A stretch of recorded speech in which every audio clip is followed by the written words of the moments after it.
What's up, anime fans? It's finally that time. The 12th and final episode for Death Parade has finally arrived, and I feel like the conclusion to this series has left a very strong and good impression on me. To be honest, the series as a whole has been brilliant. I feel like it's been one of the best psychological thrillers, rides I've ever been on in terms of anime, and it really does hit a nail on the head with the whole theme of you need to value your life. This is something that's kind of been a staple, a recurring theme in this series. Deckham has time and time again said that he values people who have lived a good, fulfilled life, a life that's been well lived with no regrets. And this episode kind of comes full circle and shows that you need to live your life, you need to appreciate what you have, you need to appreciate the people you have, and you can't take things lightly. Don't throw it away. And this is kind of shown through Chiyuki when we find out the unfortunate end to her life and the regret she has with it. And it's amazing because obviously all the regret she had, you might as well say, was kind of swept clean in this episode, and it gives the whole, I'd say, reincarnation a new I'd say meaning as well. Yes, you get a second chance at life, but you need to kind of understand first when you go back. A lot of people had selfish intentions when they wanted to go back. Some people didn't, some people did, but Chiyuki didn't really understand her life. She committed suicide, and now that she's kind of understood everything thanks to Deckham and along with herself, she can go back with I would say, an open, happy heart and be reincarnated into life, and most likely have a better stab at life the second time round, and not take it so lightly and kill herself like she did before. So today's episode actually took a very different scenario from what we've seen before with all the judgments. Deckham actually brings Chiyuki to her old house, and he lets her basically reminisce and live around in her house, have a bit of a nostalgia feeling for her. And we actually are revealed a kind of new device in the story where she was offered the chance to be brought back to life, but it would be at the exchange of someone else's life. And this is where the whole, obviously, valuing life comes into play, and it is something that was very difficult for her because she actually sees her mum. She can't interact with her or anything, but she learns that her mother was very badly affected with Chiyuki's death, and she even couldn't really understand why she killed herself. She's blaming herself, saying, "Why can I understand my daughter? I could prevent this." And Chiyuki was kind of on the same thing. She can understand life or people, and she killed herself, and now she's regretting it. And it becomes very hard for her, where someone like Chiyuki is very upstanding, has morals. She even gets to the point where she wanted to actually take the offer and press the button to sacrifice someone's life so that she could revive herself. But before she even does it, she actually has the flashbacks of all the people we've seen in the series of Death Parade, the souls that have been basically placed in the contest for Queen Deckham. And she actually decides to get against it. She eventually remembers that life that can't be taken lightly, and if she was to sacrifice someone else's life for her own, it'd be selfish, because there are people who cherish them. Any life, even if it's someone she doesn't know, it could be someone who's miles away on a planet, on Earth, nowhere near her, and who doesn't know her. But the fact of the matter is, someone cherishes them, people cherish them. They would obviously, be upset if they're gone. And she finally learns to regret that her life was ended short because of her own silliness, and she ends up regretting that she didn't cherish it enough. And this is where the character development really reaches its peak with Deckham. He is overcome with so much emotion, he actually breaks down and cries. And it was actually very heartbreaking at this point. He was in tears and everything, and he even apologizes, saying to Chiyuki that this was actually, her final judgment. But obviously, as I said, in a different scenario, it wasn't with the games. This was kind of like a real, emotional ride, whereas she had to experience what was going on in her mother's real life. And this is where the selfish choice or the honorable choice would be made, and she made the honorable choice. And he finally experienced sorrow for the first time, like thinking, is this what sorrow feels like? And I was just like, Deckham's crying oh my god.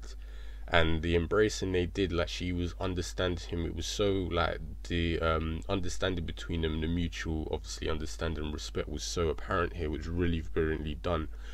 And basically after that we have Deccan more or less send her off to be reincarnated, and before obviously the bit of farewell we have a very heartbreaking scene where Deccan is remembering obviously everything he's gone through with her.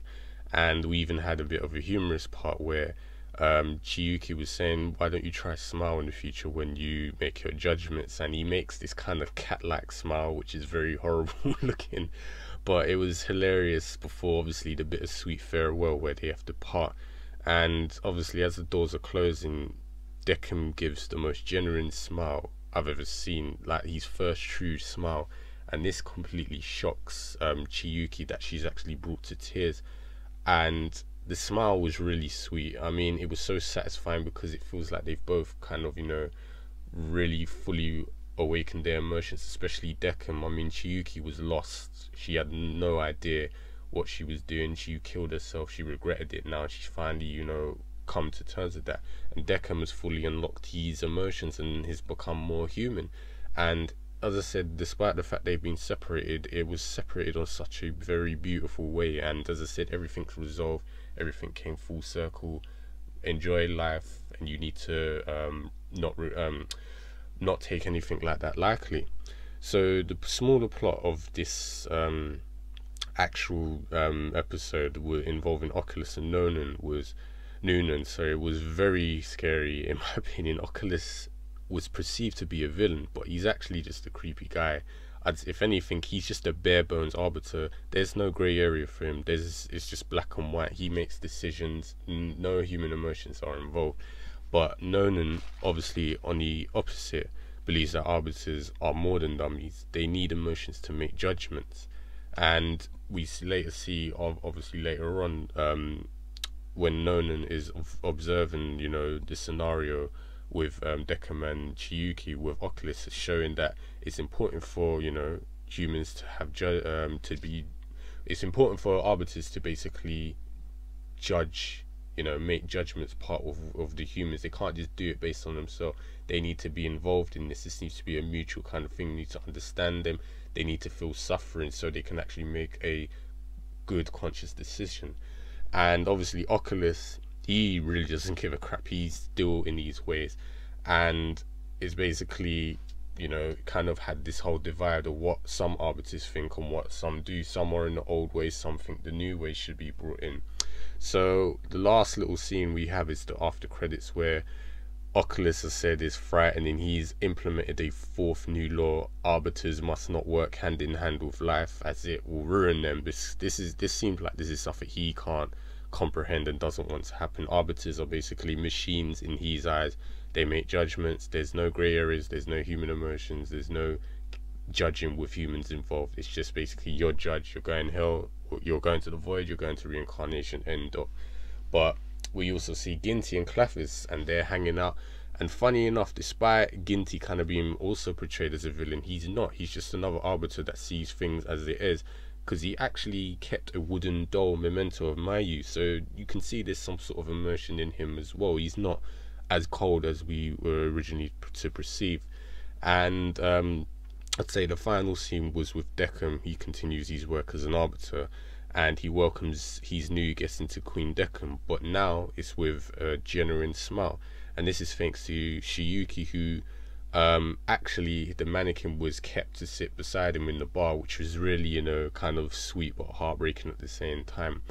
But Chiyuki really did live up to her name, knowing happiness, because she gave kind of and awoken some happiness in Deccan. So now he can make judgments with an actual smile on his face and make them more consciously aware of what he's doing, whereas before he's just making them based on that person's bad, oh look, they're bad, instead of actually getting to know them, understand how they feel, feeling sorrow, feeling happiness, speaking with them, knowing that this person's actually not bad. So from now on, obviously he can make more proper judgments, not the kind of mistaken judgments he made before. So as I said, this episode was very well done.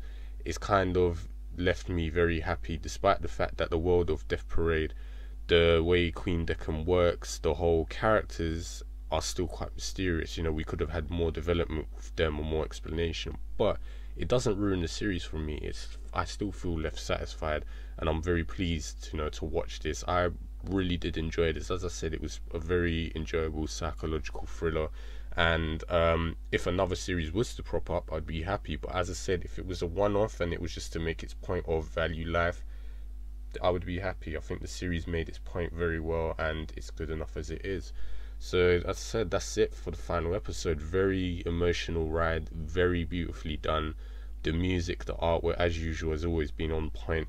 And that final farewell with the smiling and the tears really, really got to me. I was really obviously upset but happy at the same time. But that is it for Death Parade. It's finished, and I'm very pleased with this series. Well done, Madhouse. So that's more or less all I have to say. If you guys got anything to say about this series, let me know in the comment box below, and I'll speak to you guys next time. Take care.